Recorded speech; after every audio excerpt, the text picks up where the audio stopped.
cuando a la consulta llega con nosotros una familia a quien le preocupa la estatura de su hijo, los motivos más comunes de consulta es la percepción de que su hija, en este caso, por el ejemplo, es la más bajita de su salón, o bien que ellos tienen la percepción de que no está creciendo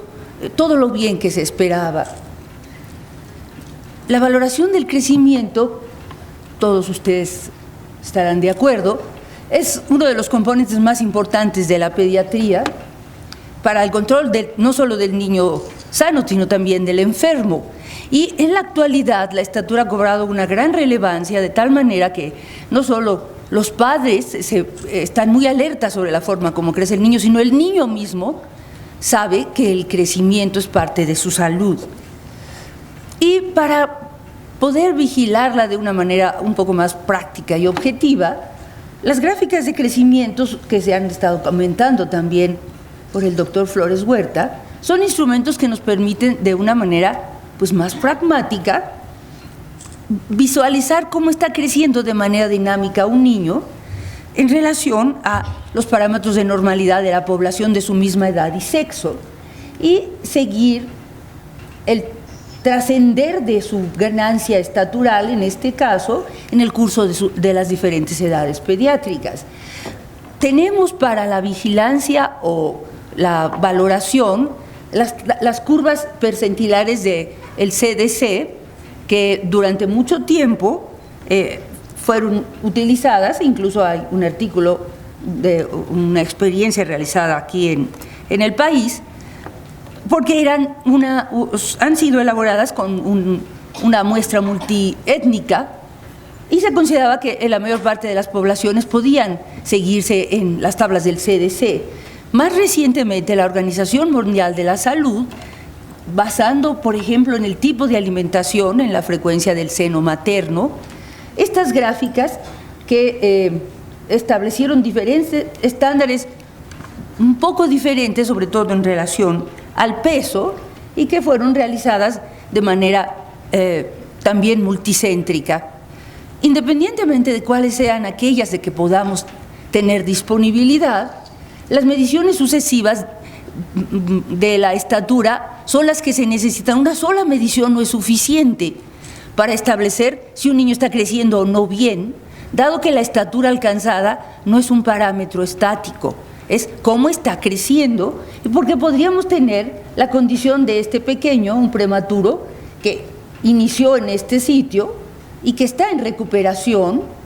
mientras que este alto, que están ambos en la misma percentila, en realidad está creciendo muy mal porque está desacelerando. Y para la utilización de estas gráficas, además, tenemos que tener medidas más o menos, podemos decir, estándar, para determinar si la estatura de un niño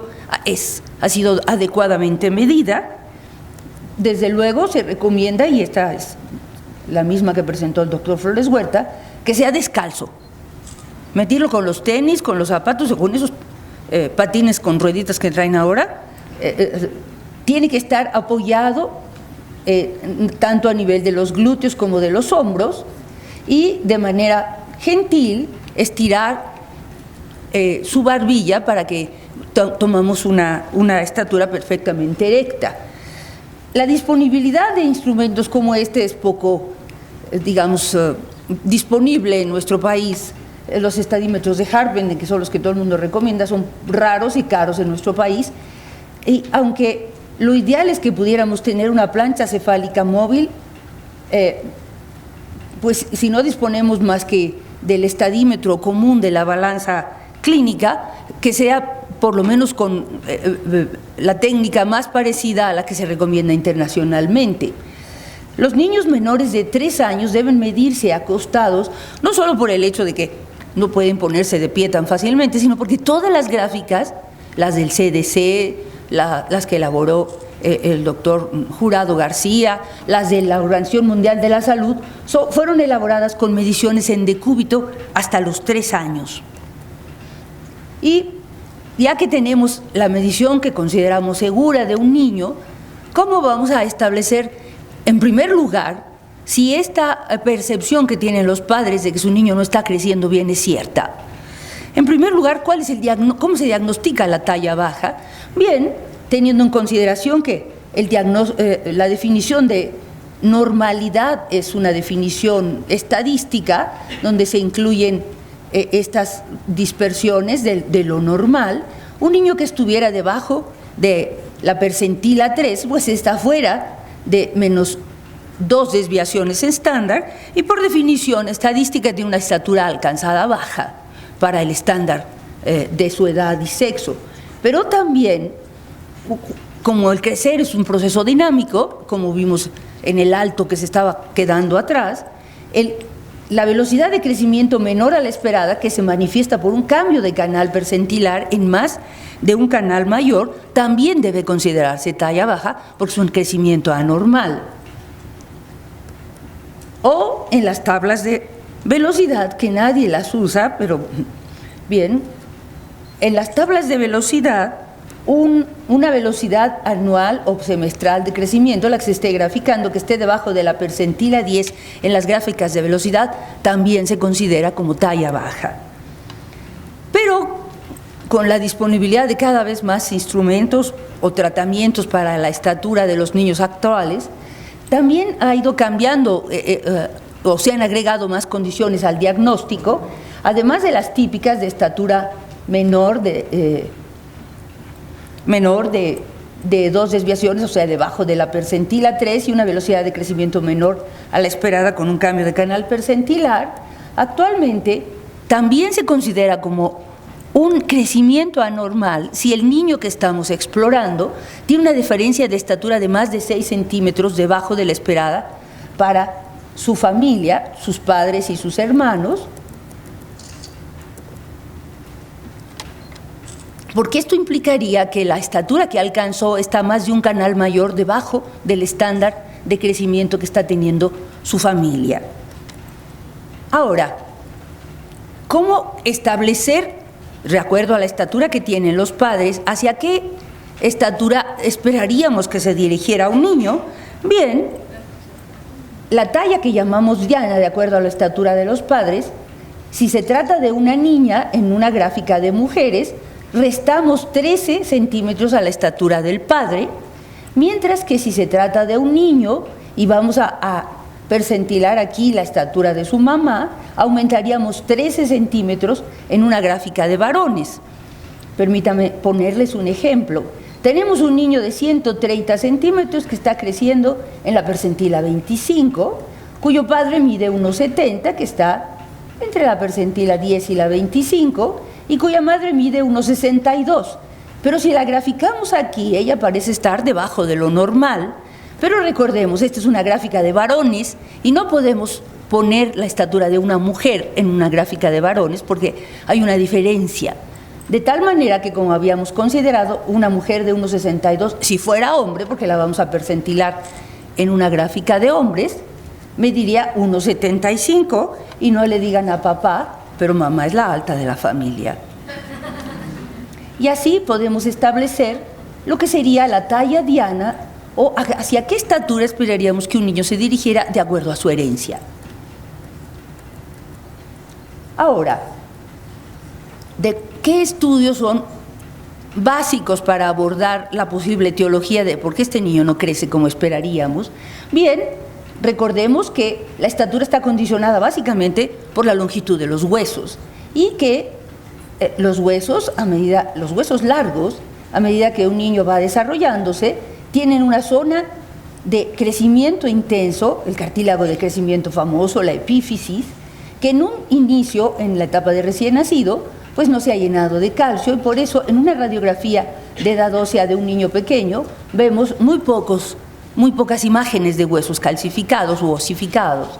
y que a medida que progresa su edad y que los centros de osificación secundaria van llenándose de calcio y de nuevas capas de cartílago, van apareciendo en una imagen radiográfica más núcleos, hasta que llegamos al fin del crecimiento, como ocurre en el hueso largo de un adulto, donde ya no existe cartílago de crecimiento y la osificación ha terminado, y donde, como vemos, por ejemplo, en los nudillos, ya no se observa una línea de falta de fusión o, por ejemplo, como lo vemos también en el cúbito y en el radio, ese hueso ha dejado de crecer. Así que tenemos la edad ósea como un instrumento indispensable para abordar y tenemos formas de interpretarlo. El Grolisch-Pyle solo analiza los huesos del carpo, pero el TW2, que es lo que, por ejemplo, la Sociedad de Endocrinología Pediátrica recomienda, analiza 13 huesos y puede dar una impresión de maduración ósea un poco más exacta. Bien, tenemos a un niño que lo hemos medido, que medimos a sus padres y que sí nos parece que está debajo del crecimiento esperado. ¿Cómo vamos a abordarlo? Bien, en primer lugar hay que investigar dentro de este interrogatorio la estatura familiar, no solo de sus padres, sino también de sus abuelos, de ser posible, y de los hermanos. ¿Cuánto pesó y midió al nacer? Ahorita veremos por qué circunstancia. ¿Cómo estuvo su salud? Como bien lo mencionó el doctor Flores Huerta, en los años más intensos de crecimiento, que son los primeros 2 años, crecemos alrededor de 25 centímetros el primer año y entre 10 y 13 en el segundo. ¿Cómo ocurrió la edad del brote puberal y la menarquia en la familia? El diagnóstico requiere de varias mediciones sucesivas para poder determinar la dirección y la velocidad del crecimiento. Así que, ¿cuál es la causa más común de que un niño no crezca? Bueno, es tal vez una verdad de perogrullo, pero la mejor forma de ser alto es tener padres altos, ni modo. Así que, la causa más frecuente de estatura baja es la talla familiar. La estatura pequeña en los antecesores. Existen hasta el momento cuando menos 22 genes asociados con la herencia de la estatura y los padres y hermanos del niño comparten la mitad de sus genes. Los abuelos y los tíos comparten solo la cuarta parte, así que de repente nos dicen, bueno, nosotros somos bajitos, pero mi abuelito medía 2,30 metros. Sorry, apenas es una cuarta parte de la influencia. Los primos solo una octava. Y otra cosa que es indudable es que la herencia salta a las generaciones. De repente abuelió y ¿de dónde salió tan grandote? O sea, el lechero. Así que, ¿cómo pensaríamos que se trata de una talla baja familiar? Bien, es un chico que es pequeño en relación a sus compañeros, es de los de adelante de la fila. La estatura familiar también es corta, pero sus proporciones corporales son armónicas y es un niño sano y bien nutrido. Y lo más importante, su edad ósea, dado que está creciendo de acuerdo a su potencial genético, es acorde a la cronológica.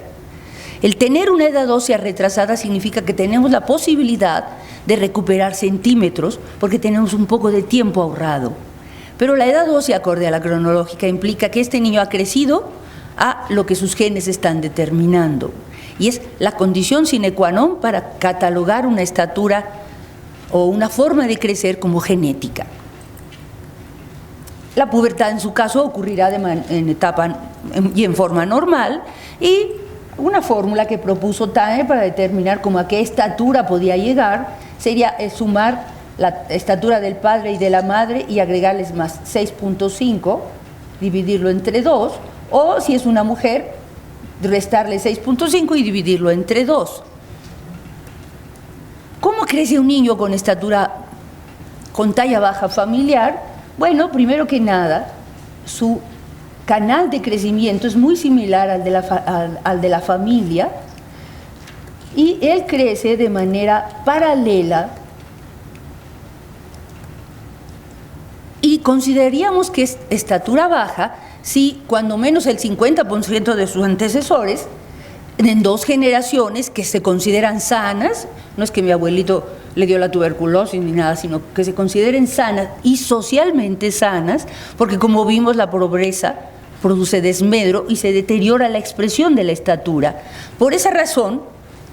muchos están observando que los chicos actuales están sobrepasando a los padres, es lo que se llama la aceleración secular. A medida que mejoran las condiciones socioeconómicas, nutricionales y de salud de una población, los chicos son cada vez más altos. y la Organización Mundial de la Salud considera que una sociedad está evolucionando cuando las mujeres empiezan a sobrepasar a sus madres. Y una cosa importante, porque ahora la hormona de crecimiento se la quieren, bueno, por boca y al perico prescribir, es que en la talla baja familiar, la administración de hormona de crecimiento puede acelerar el crecimiento actual mientras se lo administramos, pero hasta el momento no se ha comprobado que verdaderamente gane una estatura adicional sobre lo que están determinado por sus genes, y siendo un tratamiento tan caro, hay que ser muy cautos, porque de repente encontramos a un niño que está recibiendo hormona de crecimiento, que su papá ya vendió el coche, y que no va a tener un resultado de una estatura realmente muy grande, considerando el tiempo que se puede administrar esta. Y ahora, ¿qué edad es la que tiene más efecto sobre el crecimiento? Los primeros años, pero sobre todo la edad fetal, donde se alcanza el 30% de la estatura que va a tener un ser humano, y por lo tanto las condiciones de la vida intrauterina determinarán de manera muy trascendente la forma de crecer del niño en los años posteriores, y así hay patologías muy evidentes de condiciones nutricionales o contacto con tóxicos, como es el alcoholismo, que incluso ha condicionado ya un síndrome fetal alcohólico muy bien identificado, con una afectación intensa de la estatura, y el efecto que tiene el cigarrillo durante el embarazo sobre el crecimiento estatural del feto. Y así, además, tenemos una condición que, como bien decía el doctor Flores Huerta, es todavía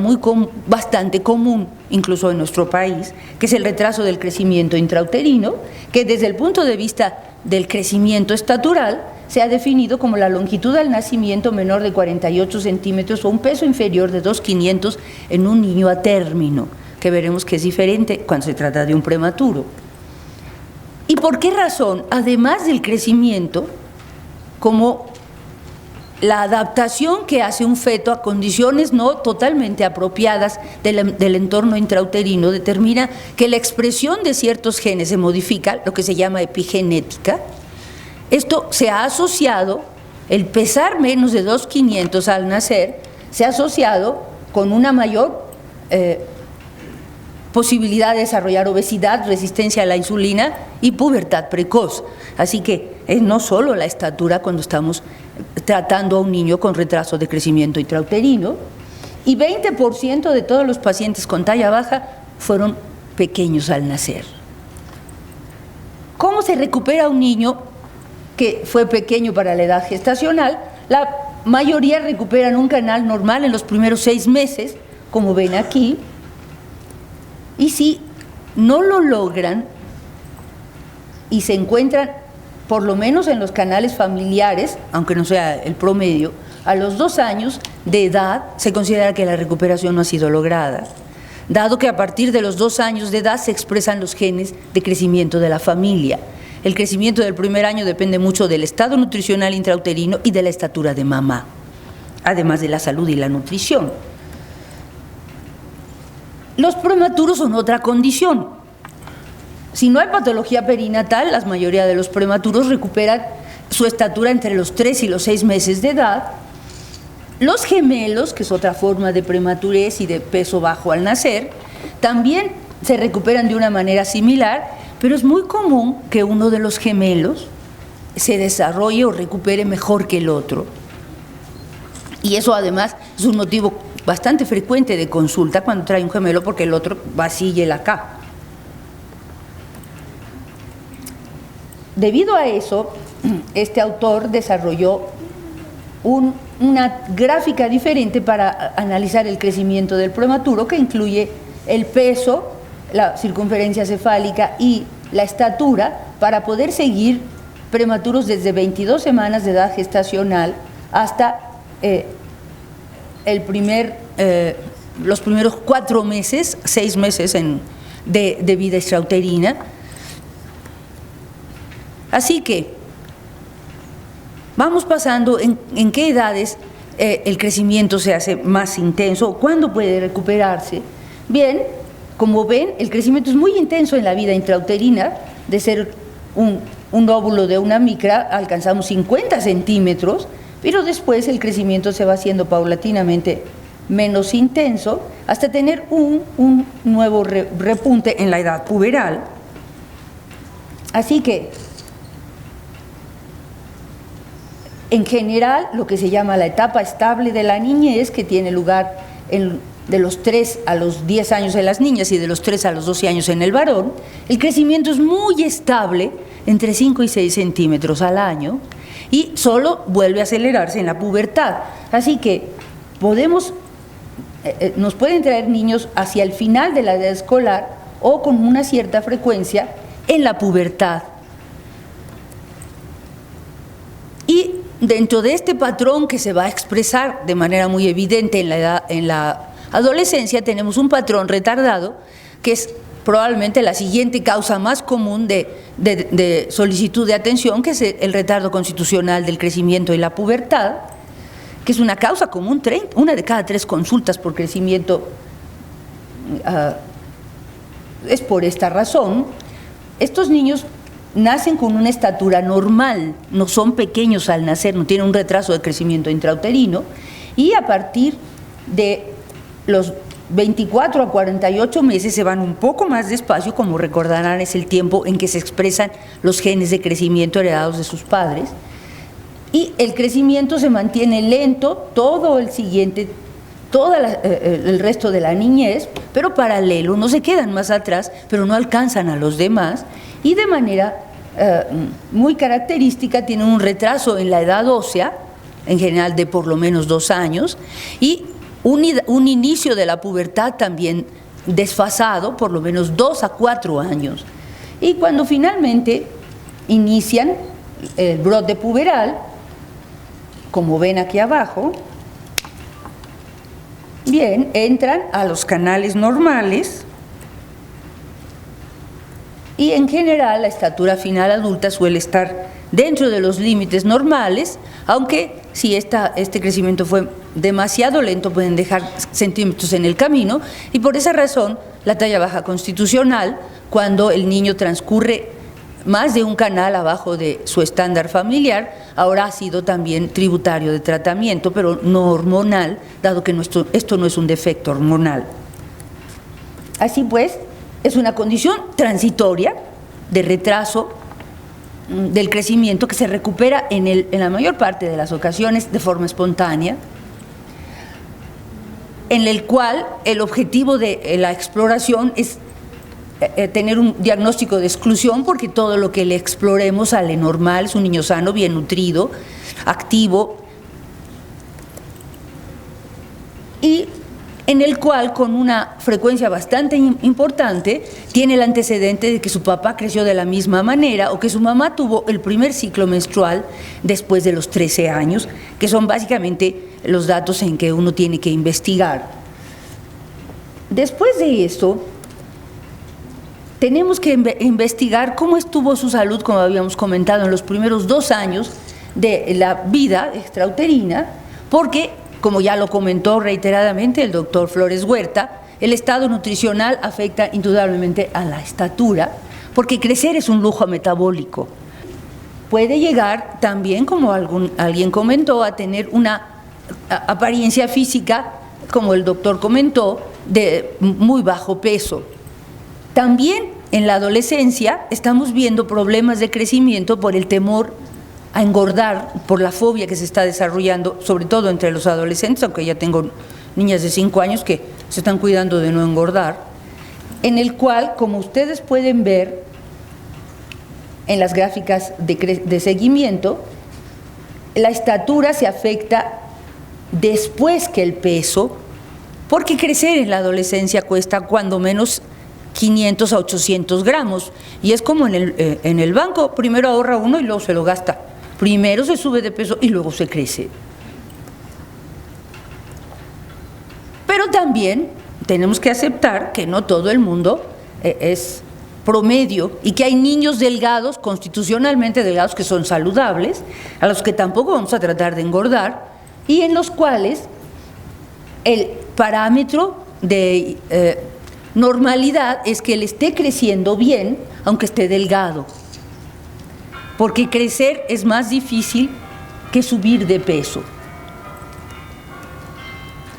Y en relación al desmedro que comentaba el doctor Flores Huerta, este es un ejemplo muy típico. Esta es una fotografía de una población de Chiapas. Todos ellos tienen 5 años, todos. El que tiene zapatos, y es el alto, es el hijo del presidente municipal. Pero todos los demás también tienen 5 años. Y ellos provienen de un nivel de baja disponibilidad de alimentos, muy probablemente desde antes incluso de nacer, que determinó que ellos, para adaptarse a esa escasez de alimentos, sacrificaran centímetros. Y ahora, en este momento que terminó la fase rápida del crecimiento, ellos no se ven desnutridos, incluso hasta cachetoncillos, pero su crecimiento, como ven, aunque ya es normal, se mantiene abajo. Y como decía el doctor Flores Huerta, a palo dado, ni Dios lo quita. Cuando la desnutrición condicionó una adaptación para la supervivencia de este tipo, y sobre todo si ocurre en la etapa temprana de la niñez, lo que se queda corto sobre todo es el segmento inferior, porque los órganos no se pueden quedar chiquitos. Y alguna vez el doctor Ramos Galván decía que este superviviente vulnerado, por eso condicionando que tenía un tronco largo y unos brazos largos, era bueno para trabajar, y entonces éramos buenos para el box, pero malos para el fútbol. En el resto del abordaje clínico tenemos los antecedentes y una exploración física minuciosa que incluya una somatometría y mediciones sucesivas, como ya habíamos comentado. Las enfermedades crónicas, como otra forma de desnutrición secundaria, también desde luego pueden comprometer el crecimiento y el estado nutricional. Así que, ¿qué de las que no son tan obvias tenemos que investigar? Bien, un síndrome de mala absorción, que puede no estarse manifestando por diarrea, sino simplemente por talla baja, y las cardiopatías congénitas estables, que no son cianóticas. Ese corazón puede manejar un cuerpo hasta a un cierto tamaño, y las cardiopatías congénitas asintomáticas pueden desacelerar también el crecimiento. El asma y los problemas respiratorios recurrentes, que son también ya uno de los problemas nacionales de salud. Y quiero llamar su atención sobre la acidosis tubular renal, que de repente se puso de moda y que ha sido sobrediagnosticada, y que por lo menos quisiera llamarles la atención sobre qué exámenes le pediríamos a un niño que nos permitieran establecer una aproximación diagnóstica. Bien, una biometría hemática y eritrosedimentación como uno de los estudios básicos para el estado nutricional, electrolitos y creatinina, anticuerpos antigliadina y antitransglutaminasa, porque la intolerancia al gluten no es tan rara como creíamos entre nosotros los mexicanos. Y para una acidosis tubular, la determinación de CO2 no es diagnóstica, menos si es un niño que vive en el DF, donde estamos a 2000 metros, donde nuestro volumen de oxígeno aspirado puede ser hasta de 13 volúmenes, y donde si lloró también tiene que ser con una gasometría venosa donde haya un pH en acidosis, una disminución del nivel de bicarbonato, una baja del potasio y una elevación del cloro. Todo eso, con un CO2 no se puede hacer un diagnóstico de acidosis tubular. ¿Y qué vamos a medirles? Bien, las proporciones. Ahorita vamos a ver por qué. El segmento inferior se mide de la sínfisis púbica al suelo, y en general la relación entre el segmento superior y el segmento inferior va variando en el curso de las edades pediátricas, y ustedes recordarán que al nacer la relación es muy a favor del tronco, porque el crecimiento dominante es el de los órganos torácicos. Pero alrededor de los 3 años las piernas han empezado a crecer un poco más, y en general el segmento superior y el segmento inferior miden lo mismo cuando se inicia el segundo brote de crecimiento en la edad escolar, pero los adolescentes tienen cuerpo de flamingo, piernas, un tronquito y unos brazotes, y entonces la relación se invierte. La brazada es muy importante para establecer también la armonía del crecimiento de los huesos, y en una medición con los brazos extendidos, tomándolo básicamente por detrás con una cinta metálica o con una cinta más o menos rígida, porque en primer lugar la brazada nunca esperaríamos que fuera mayor que la talla en un niño armónico durante la niñez. La brazada durante toda la niñez es más corta. Hasta la adolescencia se les hacen de chango y entonces empieza a sobrepasar. Pero en toda la niñez, como ven, hasta más o menos los 11 o 12 años, la brazada es más corta y se equilibra alrededor de los 9 o 10 años y después, en la adolescencia, los brazos, por el crecimiento longitudinal del esqueleto, los brazos y las piernas tienen un crecimiento predominante y en general empieza a equilibrarse. Y en una persona que creciera de manera muy armónica empieza a paulatinamente acercarse hasta que en las mujeres más que en los hombres la estatura y la brazada pueden medir prácticamente lo mismo. Así que con estas opciones de somatometría podemos establecer si un niño que está creciendo poco es simétrico, porque si no lo es, entonces tiene una displasia ósea, otro tipo de problema en el cual el crecimiento es muy patológico, divergente, se va quedando atrás, pero la edad ósea es acorde a la cronológica, porque es una condición genética. Y así tenemos displasias óseas que pueden ser evidentes desde el nacimiento, como la condroplasia, o que se hacen evidentes cuando el niño empieza a caminar, como el raquitismo hipofosfatémico, o que a veces, a la simple vista de un niño vestido, no los identificamos hasta que lo desvestimos y lo medimos, como en el primero, que las piernas son largas y el tronco corto, o la segunda, que tiene un tronco largo y unas piernas cortas, en las diferentes variedades de osteocondrodistrofia.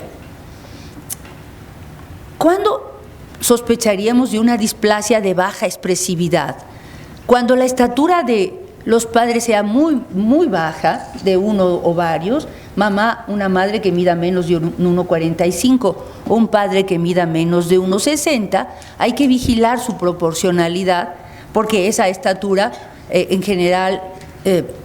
tiene una alta posibilidad de ser displásica. Y llamo la atención en estas dos alteraciones que son, después de la condroplasia, relativamente comunes, la hipocondroplasia y la displasia espondiloepificiaria, porque son las únicas que internacionalmente se ha aceptado que pudieran ser candidatas o que puedan tener una respuesta razonable al tratamiento con hormona de crecimiento. La displasia ósea más común, la acondroplasia, no puede ser tratada con hormona de crecimiento. Primero, aquí el defecto sobre los huesos proximales es muy intenso, y segundo, si ustedes recuerdan el hábitus de un niño acondroplásico, hay una frente prominente, pero el agujero magno que conecta la cabeza con el cuello es muy estrecho, y si hacemos crecer con la hormona de crecimiento, se ha visto que ese crecimiento hace que sea más frágil, y ha habido muertes súbitas porque un niño que está creciendo con la hormona de crecimiento, pero no de manera armónica, porque sus huesos tienen un límite de posibilidades de respuesta, pueden en esa fragilidad tener una ruptura de la apófisis odontoide y morir como si le hubieran puesto la puntilla a un toro. Entonces, la condroplasia no es candidata. Se maneja con otro tipo de cosas, puede ser candidato a cirugía extensora, como el Lizarov, pero tiene sus bemoles. Y dentro de las otras alteraciones que podemos identificar al explorar y al hacer una somatometría, tenemos a la talla baja genética más común de tipo patológico, que fuera de la familiar, que es el síndrome de Turner, que es la más común de las alteraciones cromosómicas, una de cada 2.000 a 3.000 nacidas vivas,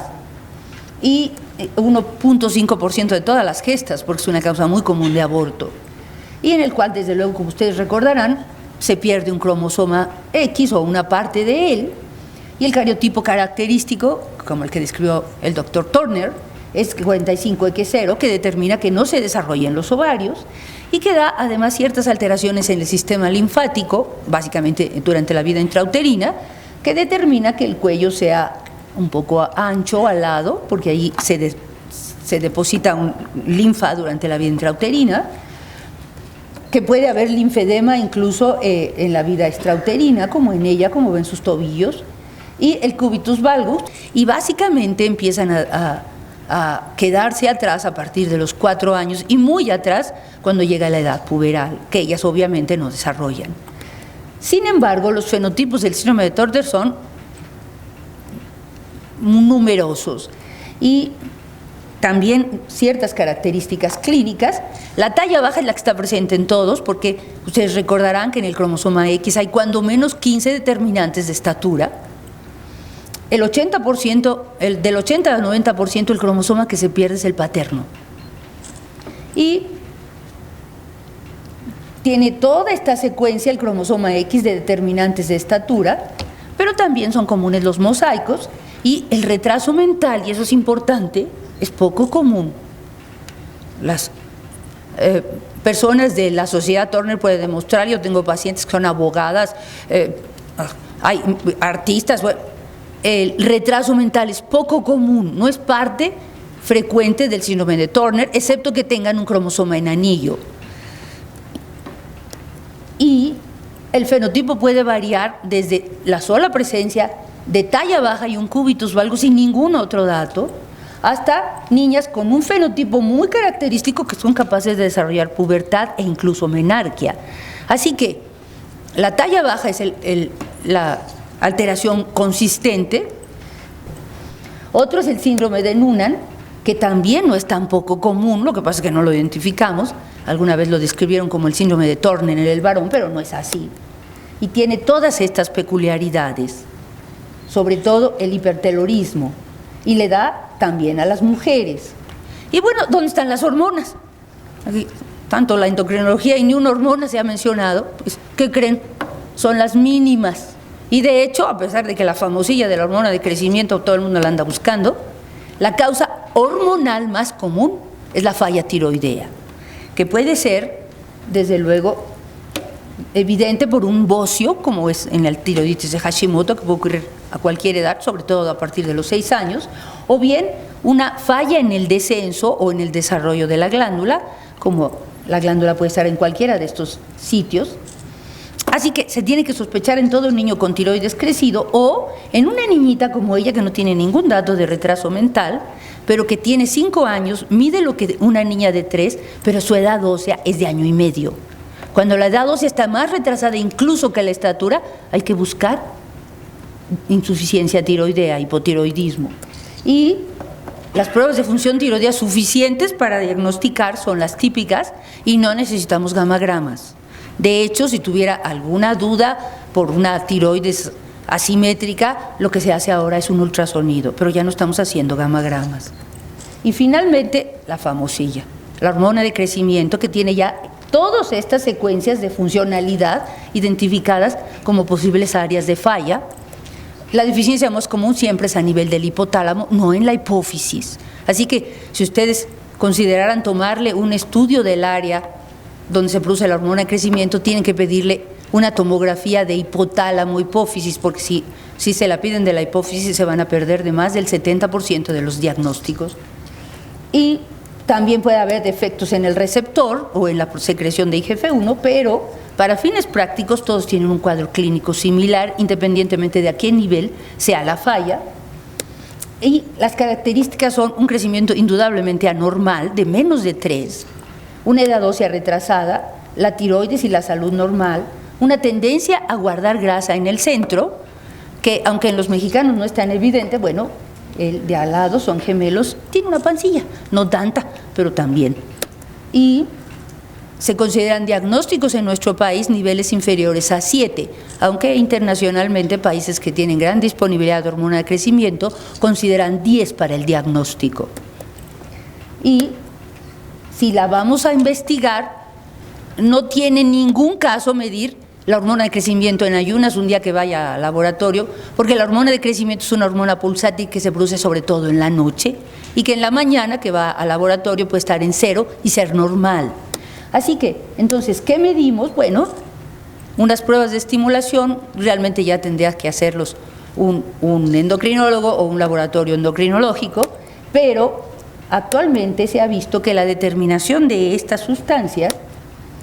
y en su caso la realización de una resonancia o una tomografía, podían llevar a un diagnóstico cuando sospechamos algo más malo.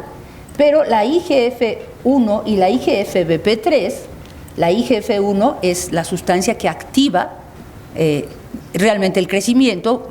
después de que es secretada por acción de la hormona de crecimiento y que entra al hueso, pero la IGF-BP3 es el transportador, una de las proteínas transportadoras más importantes, y la medición de IGF-BP3 y de IGF-1, no la de hormona de crecimiento, sí nos permitiría de manera bastante certera considerar cómo está la capacidad de secretar hormona de crecimiento de ese niño. Y finalmente tenemos el síndrome de privación emocional como parte de las patologías sociales que pueden afectar y que puede o no formar parte de la patología de la pobreza y estar o no vinculada con maltrato, y que se acompaña de ciertos casos, de ciertos datos importantes sobre el apetito, pero que se comporta como un deficiente de hormona de crecimiento, que generalmente mejora al separarlo de su ambiente, y en el cual hay un subtipo de niños pequeños relacionado básicamente con un vínculo afectivo madre-hijo pobre, y que la mayoría recupera lo que antes se llamaba failure to thrive, la falla para medrar, y que generalmente mejora no con tratamiento, sino básicamente mejorando las condiciones afectivas o del ambiente. Así que, como había solicitado la academia, la recomendación puntual al final es: en el abordaje inicial del niño con talla baja se debe incluir la medición cuidadosa de la estatura del padre del niño y sus padres, el registro en gráficas percentilares de la estatura familiar y de la talla alcanzada por el niño, realizar mediciones sucesivas, cuando menos durante 6 meses, para poder establecer cómo está creciendo ese niño y cómo se está dirigiendo en su camino hacia una talla adulta, incluir la somatometría en la exploración pediátrica que todos realicen, y no necesitamos pruebas demasiado elaboradas. En el abordaje inicial podría bastar una edad ósea antes de planear estudios más costosos, y en opinión de la academia, la mayoría de los niños con estatura baja tienen una causa familiar y son esencialmente sanos. El compromiso nutricional primario o secundario por cualquier circunstancia es una causa frecuente de talla baja. Toda niña con talla baja y retraso puberal debe investigar síndrome de Turner, y el déficit hormonal más común es la tiroides, no la hormona de crecimiento, porque esta es una causa muy poco común de talla baja. Muchas gracias.